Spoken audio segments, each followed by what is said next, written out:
everyone. It's so fun just to look at you, okay? Just looking at you, it's so much fun. What a great morning, right? Like, we're barely started, and it's a fantastic morning already. How'd the joint look? Did it look okay? Did it look all right? How incredible, how incredible. Well, so today is a finish line of sorts. When you think about this, you know, we've been in the effort of dreaming about today for the past 7 years. Like, I used to drive past this place, I've told you the story, and I'd reach out my hand and pray for it and believe that one day we would meet here. And then there was certain staff members that used to shop at Kmart that I threatened to fire them if they continued to, because they were working against our vision, okay? Right?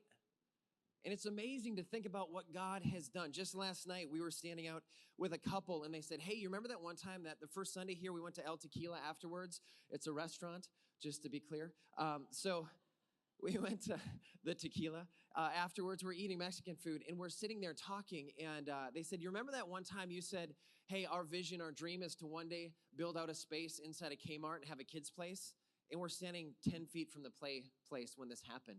It was unbelievable to think of what God has done in the past, literally less than 7 years. And so we've been working on that. We've been working tireless hours for the past 2 years to get here. And so here's what I'm going to say right now. The building project's finished, right? Welcome home. Isn't that amazing?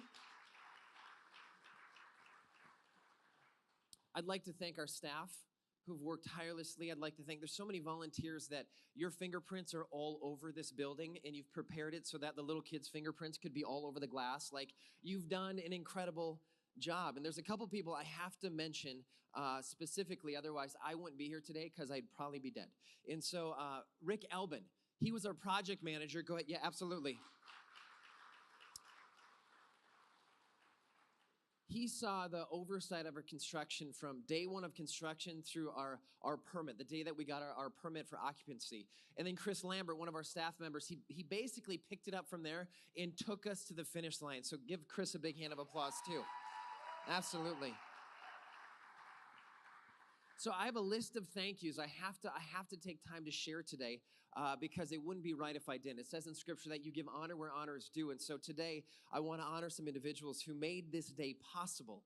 And so those are inside, volunteers and staff members and individuals from inside campus. There's also many people from outside of campus which made today possible. And so first of all, here's some contributions. Like, we wouldn't be in this building if it weren't for the mad genius of Chris Kennelly and Craig Vold from Northfield Construction. So give them a round of applause. Also, the lending of our friend Marty and Jared from Community Resource Bank. So I'll say this, if I can endorse anyone, if you're building, go to Northfield Construction. If you need money and you have collateral of any sort, go to Community Resource Bank, okay? Here's some other ones. We wouldn't be the church we are today, if it was not for our parent church, River Valley Church. They took a risk on myself and our co-founding pastor, John Home, 7 years ago. They said, hey, we believe in you. We'll give you a shot. And you can tell that their investment in us over time has brought huge dividends for the kingdom. So we're so grateful for them. And so on a personal and professional note, Tiffany and I have spent the past 18 months battling cancer and building Canvas. Like, that has been our life for the past 18 months. And, well, thank you.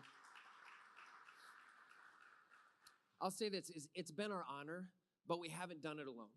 So many of you sent cards. So many of you encouraging words, meals. Some of you cleaned our home. Some of you, there's one couple, Brad and Lauren Cornell, they washed our laundry for like 9 months. I couldn't believe it. Like, they come and they wash. It's unbelievable, right? They mowed our yard. We're humbled and honored that you'd love us so much and that you'd walk with us through all of that. And so we're so honored on a personal note. And then on a professional note, Tiffany and I, we wouldn't have weathered those storms as well as we had, with as much wisdom as we walked through them, if it weren't for our coaches and mentors, Monty Hip and Brandy Dorsett. And they're here this morning, so thank you for being here this morning, guys. Okay, So we wouldn't be a church without those individuals, and I'm not done yet, actually. I thought I was. I'm not. Northfield School District. We would not be a church today if it wasn't for the Northfield School District, which is crazy to think about, but it's so true. They generously allowed us to rent and meet in their space for nearly 7 years. So principals, Nancy Antoine and Joel Lear, incredible individuals. Community ed director Aaron Bailey did an incredible job. And there's a very special thanks to a lady who, honestly, she probably over time answered maybe 1,000 emails just from me. A lot of emails about buildings and whatnot. Her name is Judy Becker, and we've asked her, Judy, are you here today? Are you in the, there she is. Judy, thank you so much. And I'm about to do something that Judy's personality probably won't love, but Judy, we actually bought you flowers to honor you for what you did for 7 years. And here's the crazy thing. We asked her to be here today. Guess what today is? It's her birthday. What? So we got her flowers. So Lauren, come on out here. So we have one for grand opening, just to say thank you for all of the emails you answered, and then one for your birthday to say thank you so much. So individuals like Judy have made this happen. So it's an honor, Judy. Thank you for being here. Okay, so today is a finish line of sorts, but it's also a starting line of sorts. You see, we didn't start Canvas so that we could have a building one day. We started Canvas so that we could build his kingdom every day. While this building is beautiful, and it is, like it is absolutely gorgeous, and it gives us an incredible presence in this community, this building is not our purpose. I just want to clarify that, especially on day one. I want to make it very clear from day one what our purpose in this building is. Our purpose has been, it is, and it always will be to see people's lives change when they encounter Christ. That's our goal. That's what we exist for. Now, this building is a tool, and what good is a tool if it doesn't get used, right? And if you've ever worked with tools, you know that they get bent and broken and beat up, and at times you have to fix them. But it's only when they're bent and broken and beat up that they need fixing that they're actually fulfilling their purpose. Now, I say that to say there might be times when you come in and there's going to be holes in the wall, and there might be nicked paint, and there might be scuffs on the floor. There might be fingerprints on the glass, and that's all a part of our plan, okay? If you walk in, you're like, wow, there's a hole in the wall, or wow, why is the paint scraped off, or wow, there's fingerprints all over the place. Here's the reality. Wear and tear happens where life happens. And we want life to happen in this building. So I pray that there's hundreds of youth that occupy this space every Wednesday night.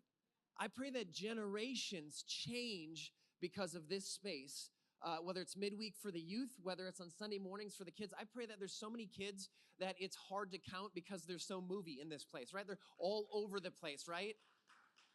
Like, I saw kids in the play place last night. We're still figuring out if it's Jesus Jungle. I'm not sure. We're trying to figure out what the name of it is. But I thought, okay, so if anyone goes in there and they get sick, then it's Jesus Jungle Rot. So I was like, we can't call it that, right? Like, that's not good. So we're trying to figure out the name. But I see kids in the play place, and it moves me emotionally. Because that has been a dream and a vision. Like, if we can create a space where kids love to go to church, they come, they hear about Jesus, they fall in love with Jesus, their lives change. We get to be a part of that. Isn't that amazing? So I'm kind of excited about that, right? I pray that families and lifelong friendships are built in this building. I pray that the widow finds support and that the orphan finds a family. I pray that the lost are found and that sinners are saved. And I pray that the religious are reborn, as Jesus spoke to Nicodemus about. How well this building is kept is not my greatest concern, although it will be clean because I'm a little anally retentive. So it'll be clean, I promise. But don't get me wrong. It's not about that. It's capacity to create space for life change to happen here. That is our greatest concern. So there's going to be holes in the walls. There's going to be scuffs on the floors. There's going to be fingerprints on the glass. I promise you. So here's what I want you to do. If you call Canvas Church your home, get your spackle. Grab your mop bucket. Grab your dusting cloth. Fix it. Mop it up. Wipe it down. Treat it like your own home. Because guess what? Welcome home. We're home, right? It's amazing. It's awesome to be here. And so today, as I mentioned, it's a finish line of sorts. It's a starting line of sorts as well. And so we're starting a brand new series today called A God obsessed, a God obsessed. Now, the initial idea of God being obsessed didn't sit well with me. I'll just be honest. We're talking through, we had this idea of talking about God's love and actually discussing for 4 weeks what it means just to simply be loved by God and just simply to allow God to love you. And I think sometimes we're so busy doing and so busy trying to win God's favor that we don't just sit and be and just let him love on us. And I thought, what if for 4 weeks, as we talked about this, we thought, what if for 4 weeks we discussed how reckless God's love is for us? Like just how he comes after us. And so as we talked through this, Tiffany had this idea, what if we called it a God obsessed? And I'll be honest, the idea of God being obsessed, it didn't sit well with me. Because I thought, okay, so God is all knowing. And God is all powerful. And God is all loving. So the idea of God being obsessed, it seems beneath him. It seems unbecoming of him. A God obsessed didn't seem, those were two words that didn't really seem to go well together until I looked a little deeper, until I started looking at what the word obsessed means. So the word obsessed means this, to be preoccupied with or to fill the mind of someone continually, intrusively, and to a troubling extent. God is preoccupied with. His mind is filled with. His thoughts are focused and fixated on us. On us. God is obsessed with us. It's crazy to think about sometimes when you think he's all powerful, he's all knowing, he created everything that we know and see and beyond, yet he is obsessed with you and I. It's unbelievable. It's crazy to think about, to try to wrap your brain around. But here's some things. When we look at the things that God did for us and the lengths that he went to reach us, it's not rational. It's not rational. It's not practical. It's not cautious. It's obsessive. It's obsessive. God is a God obsessed. And here's a question for you. Have you ever lost something very important or special to you? Have you ever lost something very important or special to you? Well, what did you do to find it? How did you act? Did you act focused, fixated, or were you obsessed? You're like, I've got to find this thing. What length did you go to? Did you ask people to help you find it? Okay. Why is it whenever you ask someone to help you find something, they always ask this question? Well, where did you leave it? How about this one? Well, when's the last time you saw it? If I knew, I wouldn't be having this conversation with you, right? Because I know where it was. It'd be found, right? So a couple years ago, and this was maybe like 15 years ago, before Tiffany and I had kids, we had some friends spend the night, and we were hanging out, and it was we just had a great time. And the next morning, we had some things going on, so they had to get up and go right away. And so we got up, and they went to leave, but they couldn't find their keys. Like they couldn't find the keys to their car, so like, well, we can't go. And so we turned the house upside down, looking for these keys. We were so dumbfounded. We were like, where on earth can these keys be? We could not find them. And it was to the point where me and my buddy, we jumped in my car thinking, well, maybe you left them at home. And I'm like, but your car is there, so there's no way you left them at home, but let's just give it a shot anyways, right? Like you do things that aren't rational when you've lost something. So we get in my car, we drive over to his apartment building, their apartment building, and they're on the second floor. And so we go up to his door, and of course it's locked, like we knew it would be, because they locked on the way out with their keys. And so we're like, there's got to be another way. And he's like, well, we have a patio. And I'm like, okay, what floor is it on? The second, Jeff. It's the second floor. Okay, well, let's see what we can do. So we go over to the back, and it's literally, I'm like, yep, that's the second floor. I'm like, how are we going to get there? He's like, well, here, why don't you hold on to the post, and I'll climb up you. So he did. He put his foot on my shoulder and then on my head. I had hair then, so it didn't hurt as bad. And so he pulls himself up. We're like, maybe it's unlocked. Maybe we can get your spare keys. Maybe we can go on with our life, right? And so he goes to unlock it, and guess what? It's still locked. I'm like, what are we going to do? So we have no keys to get in. Keys are lost. Tiffany and Hannah are still going around our house trying to find them. Could not find them. So eventually, what we had to do is we actually had to call a locksmith to unlock his door to get in so he could get his spare keys so we could go on with life. So for days, it was the mystery of the lost keys. Like, where on earth are these keys? Until Tiffany opened her sock drawer and found the keys in her sock drawer. We're still not sure how they got there. But for 48 hours, we were obsessed with these lost keys. We are fixated on these lost keys. We're like, they've got to be somewhere. We've got to do everything we can to find these keys so we can go on with life. Guys, God is obsessed with lost things. If you've ever lost something, you know the feeling of how obsessive and how fixated and focused you are on finding that thing. God is obsessed with lost things. In Luke 15, we find Jesus teaching. Once again, he's teaching the crowds, and we see the Pharisees, the religious of the day, and they're challenging him. They're challenging him, and they're complaining to him because, first of all, they're threatened by his popularity because too many people thought too highly of him. But then they're also threatened by his supernatural power to do miracles. They're like, how can this guy do these miracles? How can he do this?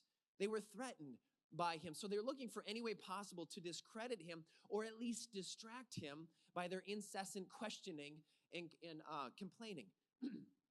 In verse 1 and 2, we find them complaining about even the company that Jesus kept. They said this, tax collectors and other notorious sinners often came to listen to Jesus teach. You know what I love about Jesus, of the many things I love about Jesus, is that people like tax collectors who were just the scum of the day, they were so hated, and other notorious sinners, you know what they did? They felt safe in Jesus' presence. They felt safe. They'd come and listen to him. Maybe he was the first religious person that would actually give them the time of day and listen to them, and they would listen to him, and he would hear them, and he would love them. They felt safe in his presence. Well, this made the Pharisees and the teachers of religious law complain that he was associating with such sinful people, even eating with them. It's interesting. He spent time with them. He communed with them. He broke bread with them. He drank wine with them. He talked with them. He heard them. He listened to them. They listened to him. He knew them personally. He valued them like no one else valued him. That's Jesus. That's Jesus. So Jesus, as always, as they were complaining, seems to have just the right story. He has just the right story and the right answer to show why he does what he does. And this time was no different. So he starts by telling them the story of the lost sheep. He said, if a man had 100 sheep and one of them gets lost, what will he do? Won't he leave the 99 others in the wilderness and go to search for them, for the one that's lost until he finds it? And when he has found it, he will joyfully carry it home on his shoulders. When he arrives, he will call together his friends and his neighbors, saying, rejoice with me because I have found my lost sheep. In the same way, there is more joy in heaven over one lost sinner who repents and returns to God than over 99 others who are righteous and have never strayed away. He left the 99 to go after the one. When I used to read this for years, I think maybe it was just honestly this week, I'll be honest, that I realized that he left the 99 in the wilderness. For the longest time, I thought that he left them in the pen, right? He put them back in the pen and it's safe and there's the barn and the farm and the kids and everything. They're safe. He didn't do that. He left them alone in the wilderness to go after the one.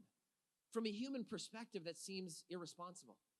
From a business perspective, you're like, hey, 1% loss, that seems acceptable. Logically, he lost one sheep. What's the big deal?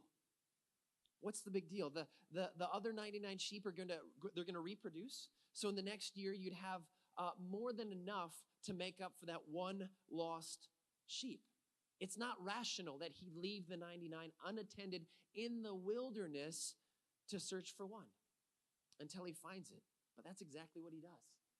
You see, Jesus leaving the 99, it seems illogical, right? It seems irrational, even irresponsible that he would do that. When we look at it from, as you're one of the 99, you're like, why would he leave us? Why would he go after the one? Why would he? They wandered away, just let him go. It seems irrational, irresponsible. Well, unless you're the one. Unless you're the one that's lost, then you're hoping, praying that someone will come after you. Someone will come to find you. Then you're grateful for God. You're grateful that he's obsessed enough to come after you, that he won't rest until he finds you. So Jesus goes on to prove the point even a little bit more. He shares this story about a lost coin. He said, suppose a woman has 10 silver coins and loses one. Won't she light a lamp and sweep the entire house and search carefully until she finds it? And when she finds it, she'll call her friends and her neighbors, and she'll say, hey, rejoice with me. I have found my lost coin. In the same way, there is joy in the presence of God's angels when even one sinner repents. So you do a little research on that, and if you don't have a good Bible that has a study Bible that shows you the different information, gives you the context of the day, I encourage you to do so, because if you do a little research, you'll find that coin was worth one day's wage. One day. It wasn't like a family heirloom. It wasn't like significant beyond its initial one-day value of work. Yet this woman treated it as if it was the most important thing in her life. Now, I understand lighting a lamp and searching in the house, but the idea of a party afterwards, like, hey guys, guess what? I found my coin. Oh, really? Which coin? Is it the one that's worth a day's wage? Okay. You want us to come celebrate because you found $100? Yes. No, okay, no thanks. Like, it just doesn't make sense how irrationally she goes about this, but yet it had incredible value to her. Obviously, the coin was of more value to the woman than just one day's wage. You can always make more money, right? But this seems more important than money. She turned her house upside down looking for this lost coin, which showed up, and it showed how much she valued that, which shows this, that just because something is lost doesn't mean it's lost its value. She was going after it. She was doing all she could to find it. She turned her house upside down. When she finally found it, she threw a party for one day's wage because she valued it that much. This just reiterates how much God loves us. And so in Scripture, whenever you see something repeated, take notice, okay? Because especially in the New Testament, when you see it repeated, you're like, this has significance. God is trying to paint a picture for us and show us just how much he values us or how much he loves us or the point he's trying to get across to us. That's just twice. Now, when it's reiterated a third time, we need to take special notice to that. And that's exactly what Jesus does. He tells a third story. This is the story of the lost son. To illustrate the point even further, Jesus told the story. He said, a man had two sons. The younger son told his father, I want my share of your estate now before you die. Now, what we don't understand today, you're like, okay, greedy little sucker, right? Like, that's what you might be thinking. Back then, it was an insult to the point, like, Father, it's as if you're dead to me. I want my money. Like, it was far beyond greed. It was dishonor. It was disrespect. It was more than just greed at that point. So the younger son said this, and so the father agreed to divide his wealth between his sons. Maybe you've heard this story before. It's the lost son here. Maybe you've heard it called the story of the prodigal son, the one who wandered, the one who wasted. See, he took his money and he went off to a far country. And it was interesting they went to a far country because he blew the money in wild living, and probably living that he went away at a distance because he knew if he was near his dad wouldn't approve, right? So he went away, he went far away, and he blew all of it. And then shortly after blowing all the money, a famine hits the land. And he's like, what do I do now? All my money's gone. All my friends are gone. My options are gone. So he finds a job. It said he talked a farmer into giving him a job. And his job was to feed pigs. Like he would just feed the pigs. And if you've ever lived on a farm, been around pigs, this is a horrible job. This is disgusting beyond disgusting. But this is his job. And it was to the point that he was so hungry and he was so desperate that even what he fed the pigs began to look good to him. I mean, you're at a total different point of desperation when pig food looks like good food for you. But this is where he was. This is where his sin had brought him to. This was just how lost he was. And then it says in Scripture that he had a moment that he came to his senses. He just like, hold on. You know what? Actually, back at my father's house, the servants actually have it better off than I have it right now. So I wonder if I go back. A, I wonder if my dad would receive me. B, if he would, I would just say, hey, Dad, I'm so sorry. I've sinned against you.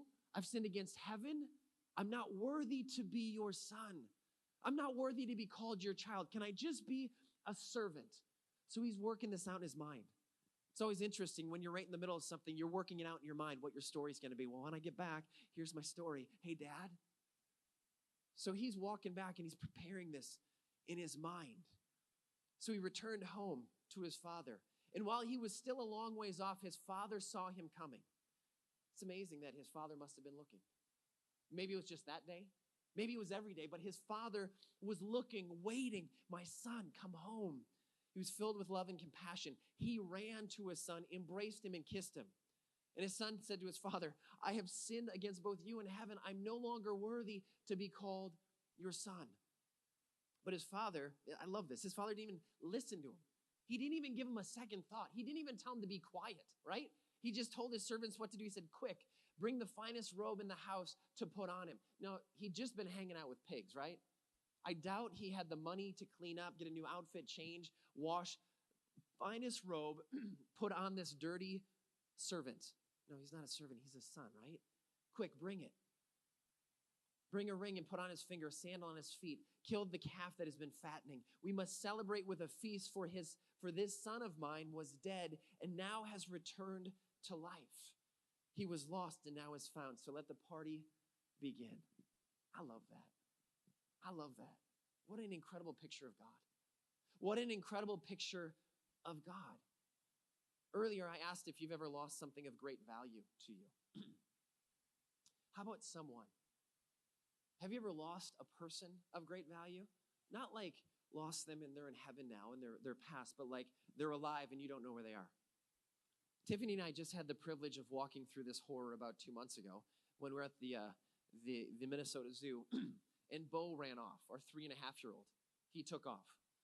And we're at the Bears, we're by the Bears, and I've shared this story at least once, and I looked at Tiffany and I'm like, you got Bo? She's like, you got Bo? I'm like, looked at the kids, you guys got Bo? No one had Bo. Bo was gone. And this is scary, right? And it's moments where I'm running around, like I must have looked crazy at that point. People were probably like that, okay, we need to call security. Something's wrong with that guy. I'm running and I'm like looking. I'm like, literally, I'm going like this, like with my hand.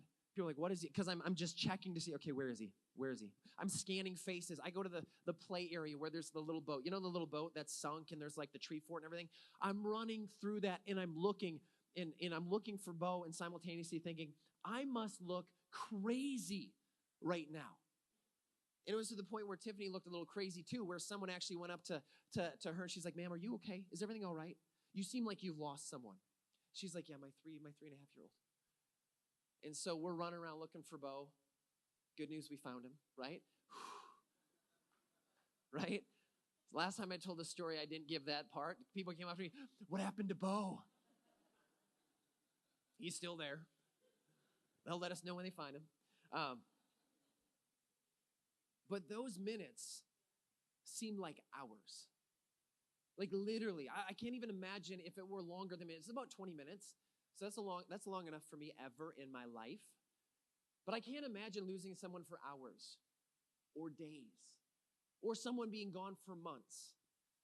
I was just at a conference and a pastor shared a story about his 4-year-old daughter she's very strong-willed, right? And she wanted to do something. He said no. She said whatever. In the middle of the night, she woke up. She got all of her stuffed animals together, put them on the wagon, and ran away. 4 years old, she ran away. She went out the driveway. She turned right. She kept going. She went over a busy highway. She went, and she's going this way. And so the whole time, she's having a great time. She asked her 2-year-old or 3-year-old brother to come. He said no. She's like, whatever, and left him there. So leaves him at home. She's running away. Well, so this lady, this is like 4 a.m. too. So this lady sees this little girl. She's freaked out. She goes up and she pulls over behind. She says, little girl, are you lost? No, I'm running away. It's great. And this is what she says, right?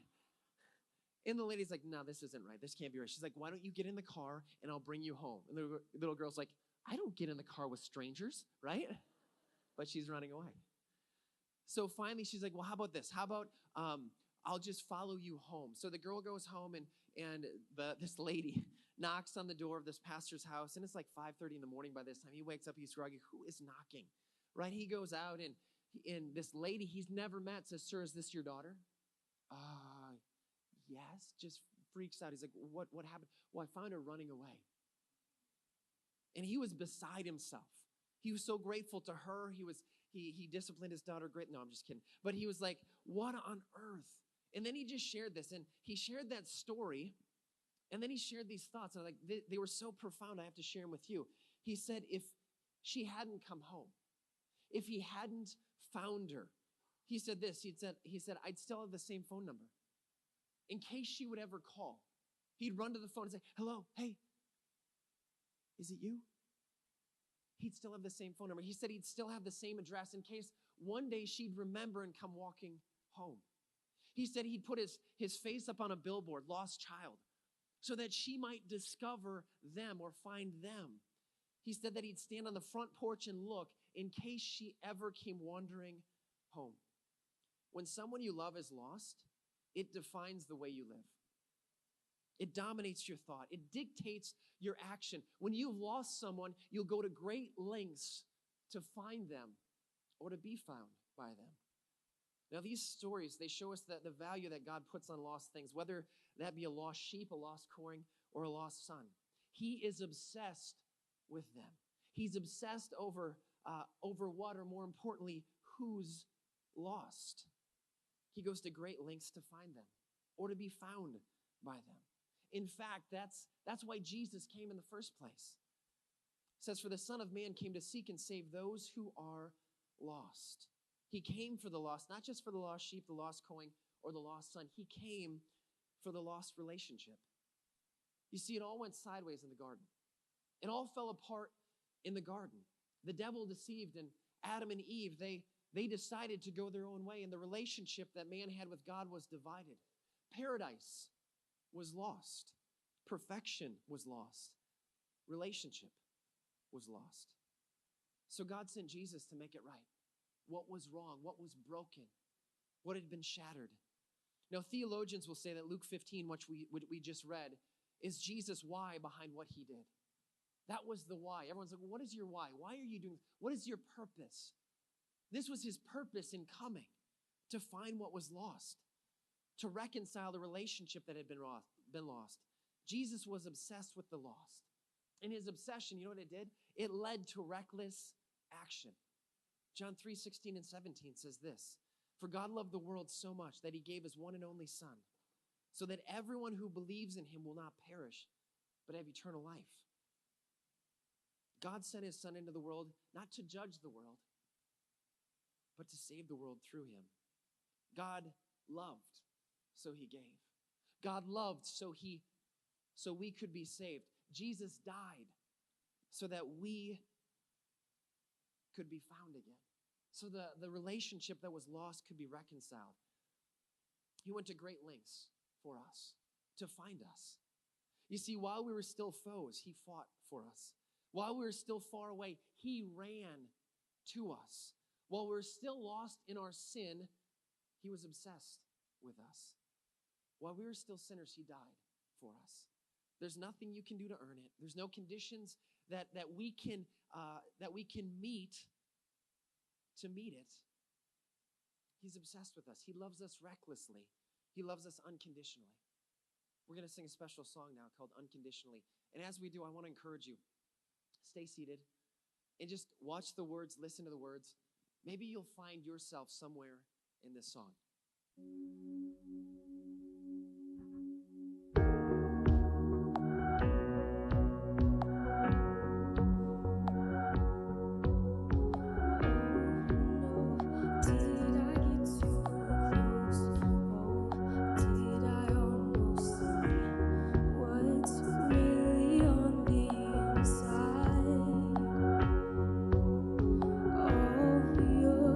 Insecurities,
incredible song, right? You know what's significant about that song? Many of you might not know the author. Her name is Katy Perry. It's interesting when you hear those words and the heart they came from. We're talking about a prodigal. We're talking about someone lost. Yet she knows the heart of God well enough to write that song and know that he loves unconditionally. Maybe it's the same for you today. Maybe when you look at some of the lengths that God has gone to reach you, it's not rational. I said that earlier because it's relational. It's not practical because when you're dealing with people, people are never practical. It's not cautious because it's audacious. He didn't say, well, let's just try this, and if it doesn't work, then we'll send Jesus. He said, there's only one way this is going to work. Son, you have to go. It's audacious the way he loves us. God is obsessed with us. God is obsessed with the lost. What if God is so obsessed with you that he arranged all of this for you? So that you could see just how recklessly, how unconditionally he loved you. What if today is not just about the grand opening of a building, but the grand opening of you believing? What if all the food trucks, the bounce houses, the play place, what if they're all here today to celebrate the grand opening of your faith? What if this is the party that was called for you to celebrate you believing? What if the ribbon cutting here in just a little bit signifies something greater than our accomplishment to open a building, but it actually signifies the opening of heaven to celebrate that something lost has been found, that someone lost has come home. Now, if you're lost today, if the words of that song, if the words of this message have resonated with you in any form or fashion, I hope that today you feel incredibly valued. I hope that today you realize that there is a God that will orchestrate everything to be found by you. This building, the food trucks, the play place, this song, this sermon, all dedicated so that maybe just even one, maybe just the one, if there's 99 people in this room, one of you would say, that's me. I'm lost. When it said the son that was dead is now alive, maybe you feel dead inside. You're like, I want to feel alive. Maybe that's you today. Maybe he orchestrated all of this so that you just walk in the door and find him and be found by him. If he sent his son to die for you, he's obsessed enough to do all of this for you. So please don't miss it. Please do not miss it. Pray with me if you would. God, it's humbling to think about how much you love us. It's humbling to realize the great lengths that you'll go to reach us. That even when we were still your foe, you fought for us. Even when we were still lost in our sin, you died for us. Because you love us unconditionally. Regardless of what we've done, regardless of what we're currently doing, you love us. Jesus, I pray you'd help us to open our hearts. Help us to open our minds and accept that.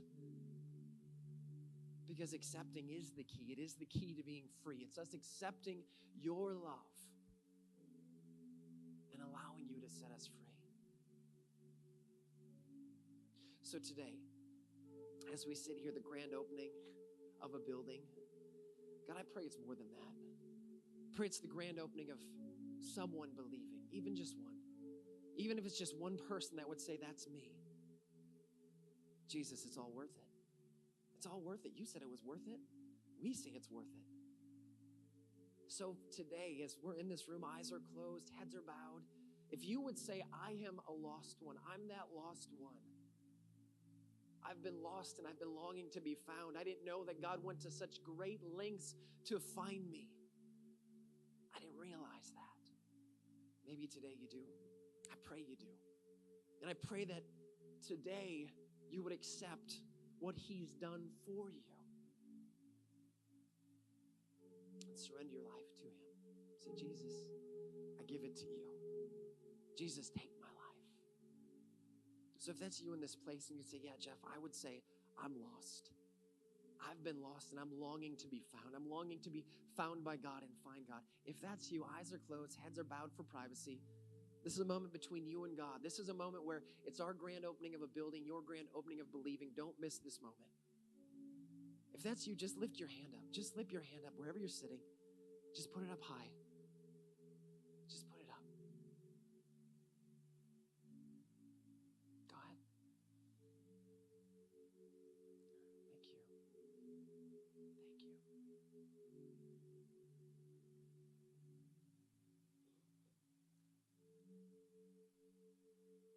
If you lifted your hand, do me a favor, even if you didn't. Just pray this prayer with me. You can whisper, it doesn't have to be loud. It just says in Scripture that when you believe in your heart, you confess with your mouth that Jesus is Lord, you'll be saved. Dear Jesus, come into my life. Be my Savior. Thank you for dying for me. Help me to live for you. In Jesus' name. Amen. Amen. Now, if you prayed that prayer today for the first time, maybe the second, maybe for the 100th time, maybe you just find yourself in a cycle where you're like, I think I'm just the constant prodigal. It's okay. Praying the prayer, coming back, the point of surrender, that's the most important piece. If that was you today, I want to know about it. I'd love for you to come and share it with me afterwards. I'll be up here. I'll be at the 10-minute party afterwards. I'd just love to hear you say, hey, I prayed that prayer today. We're not going to come to your house. We're not going to follow you to lunch. We're not going to do any of that. We might follow you to lunch because there's food trucks out there. Don't miss that. But we want to be here to support you. When we say welcome home, it's not like welcome home, we'll see you at Christmas. We mean like welcome home, we'll see you next week or the week after. We're here for you to support you because things might get messy. Sometimes I think when we think, hey, I'm a Christian now, it's great. It is great, but things are going to get messy because the devil doesn't want you to believe. He loves that you're not believing. He loves that you're distracted rather than going after God. So we want to be here for you when life gets a little messy, a little crazy. We're going to be here with you to walk life out with you. But we got to know. So come and tell me. We'll also have prayer team members up here after service. Come and share with them. Say, hey, today I prayed that prayer that Pastor Jeff led us in. We also have a Bible. We have some different things for you. So I encourage you, if you pray that prayer, don't leave today without telling someone, even if it's the person that brought you.